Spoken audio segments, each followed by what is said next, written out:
Halo juragan, kembali lagi bersama Toko Deres ya. Masalah utama yang masih sulit terpecahkan oleh petani cabai adalah penyakit layu. Penyakit layu ini datang tiba-tiba dan langsung membuat sebagian tanaman mati sehingga menimbulkan kerugian yang cukup besar bagi petani. Penyakit layu biasanya disebabkan oleh jamur dan bakteri. Nah, penyakit layu yang disebabkan oleh serangan jamur disebut layu fusarium. Sementara layu bakteri adalah penyakit layu yang ditimbulkan oleh serangan bakteri. Pengendalian terhadap penyakit ini harus disesuaikan menurut sumber penyebabnya. Jika terkena penyakit layu fusarium, untuk pertama kita bahas dulu yang layu fusarium. Layu fusarium ini bisa menyerang tanaman cabai kapan saja, terutama pada musim hujan. Pada musim hujan, jamur fusarium mudah berkembang biak dan menyebar dari satu tempat ke tempat lainnya. Tingkat kelembaban yang tinggi, genangan air hujan di lahan, dan pH tanah yang rendah sangat berpengaruh terhadap perkembangbiakan jamur ini. Infeksi dari penyakit ini terjadi pada leher batang bagian bawah tanaman yang bersinggungan dengan tanah. Bagian tersebut membusuk dan berwarna coklat. Infeksi menjalar ke akar sehingga mengalami busuk basah.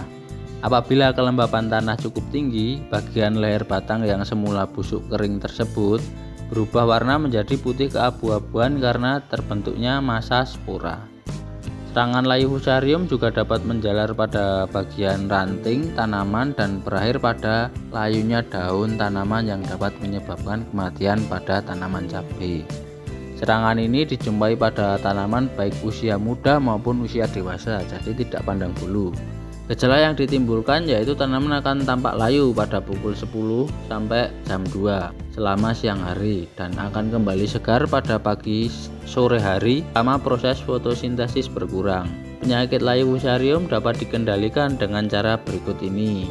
1. Perlakuan trichoderma.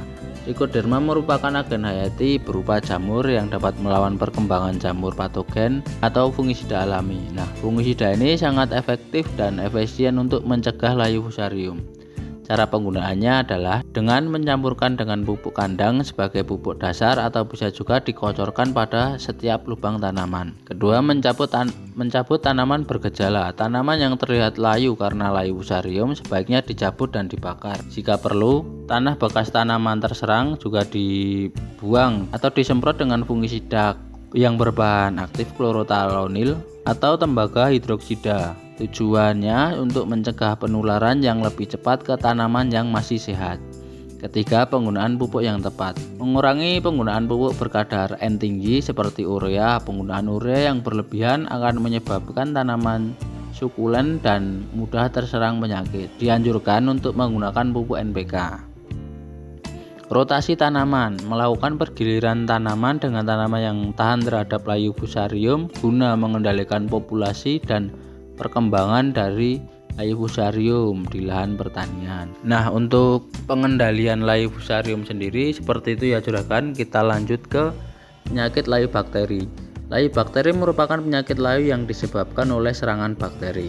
Untuk membedakan antara penyakit layu bakteri dan layu fusarium adalah dengan cara mencabut tanaman yang sakit lalu memotong bagian akarnya. Jika penyakit tersebut merupakan penyakit layu bakteri, pada bekas potongan tadi akan berlendir dan berbau. Selain itu, bisa juga dengan mencelupkan bekas potongan tadi ke dalam air, maka akan tampak seperti asap yang larut di dalam air.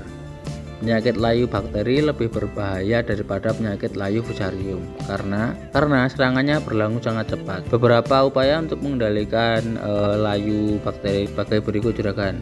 Pakailah pupuk kandang yang telah masak dan terfermentasi untuk meningkatkan jumlah bakteri baik.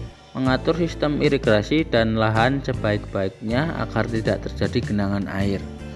Nah, untuk penyakit layu bakteri seperti itu juragan, ciri-ciri dan cara pengendaliannya cukup mudah kan, tidak begitu sulit. Nah, bagi juragan yang sedang menanam cabai, semoga tidak terkena dua penyakit utama ini ya juragan. Lancar terus untuk tanam cabenya sampai panen. Sekian dari saya juragan, semoga dapat bermanfaat. Sampai ketemu di video berikutnya juragan.